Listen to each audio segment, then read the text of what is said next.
Hey, and welcome to something a little special. This is the summer wrap-up of CX Minutes. It's basically a mashup of our favorite moments, our insights, and advice from top voices in customer experience. We've picked the golden nuggets, the aha moments, the laughs, and the smartest takes, and it's all wrapped up for your summer listening. Right now, I'm recording this somewhere between a cup of coffee and my nearest hammock, and I hope you're also getting a chance to slow down and recharge. So enjoy this summer edition, and we'll be back in August with fresh episodes, new guests, and more CX magic. Have a great summer, and see you soon. I mean, I think today about how tempting it is to plug in a piece of technology and Yeah, have that be your customer experience yeah, yeah. because it's gotten really good. And like, Mm, that gives you a baseline of pretty high standard yeah. when it comes to transactional customer service. So if that's the baseline and that kind Mm, of becomes the expectation, mm, then what are you left with? How do you yeah. how do you break through the Mm, noise? How do you earn market share? How do you penetrate deeper? And how do you, I like thinking about it this way. How do mm, you find the customers that belong to you? And the only way yeah. that would happen is if you're creating a really unique and compelling experience. Last year in October, I actually held a panel discussion about this at the International Customer Experience Awards. Mm, And one of the questions was how do we see the future of customer experience? And I mm, think a unanimous consideration is that customer experience is going to be harmonized within the way we operate our businesses. And I think yeah. this is something we have been yeah, consultants like myself Yeah. or thought leaders or whoever, we've been trying to get this Mm, message across for so yeah. long, but Yeah. we see that this is changing now. We see that companies are in fact now embedding customer Mm. experience. They're not just doing customer experience, they're being customer How centric. do you see the role of CX evolving in organizations? Yeah, It's kind of connected to that, isn't it? yeah. I mean, we need to adapt that role more, Mm, but like in the board meetings, in the management meetings, we need to have an empty chair representing the customer. We mm, can't think about a buying journey like pushing people through a funnel. That's not yeah. how it works anymore. Yeah. It's a No. it's a buying experience, and the trends we're seeing in B2C, Mm, they have a tendency to come our way in yeah. B2B a few years later. So just look at how like Shopify or Mm, Spotify or those players are mm, doing it right now. That will be our reality within the next 2 years, I guess. There's nowhere I feel as appreciated as when I walk into an example like a suit supply store, mm, where the person meeting me and greeting me knows my purchase history, my preferences, my service cases, all those mm, different interactions that I've had with the company mm, online or in person. So I think to optimize the customer experience person to person is mm. actually one thing that we should look into more.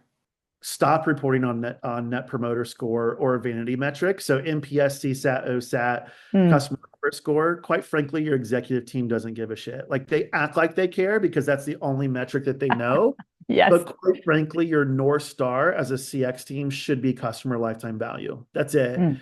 And if you are taking any actions or reporting on anything that doesn't relate to or have causation to customer lifetime value, not correlation, but causation, wasting your time, and you should stop doing that, wasting your time. If you were to give one piece of advice, what's one piece of advice that you'd share with anyone in CX? Yeah. Sorry, I couldn't just start with one, but it's That's going to be okay. short.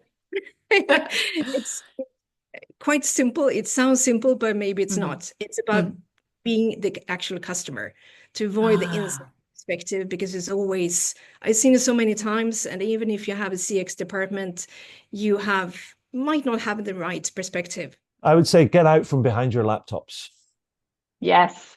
and get out into the world, Mm. right?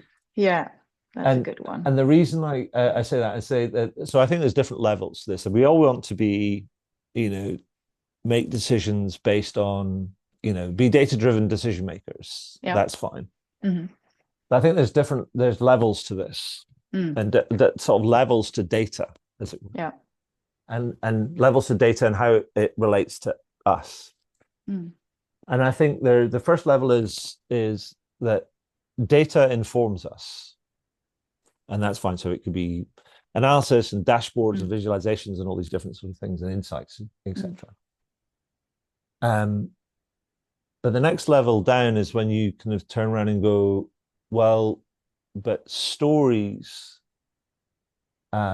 move us. So when you add that sort of qualitative kind of richness to it, hearing customer stories or employee stories, then you can start to, you go like, oh, you add a bit of emotion to that, right? Yeah, so true, so true. But the third level, and I think it's one of the most important levels, and it requires individual choice and responsibility, is the idea that experiences compel us. Yeah. And so when we kind of, if you get to a point where you're using data to try and find insights or provide analysis to tell you what to do, but then you're adding color to it with kind of like, actual customer stories and things. But when you go out into the world and you talk to colleagues and you talk to people that are serving customers, and then you go and speak to customers or try and be your own customer, do you actually get a visceral sense of what is actually going on?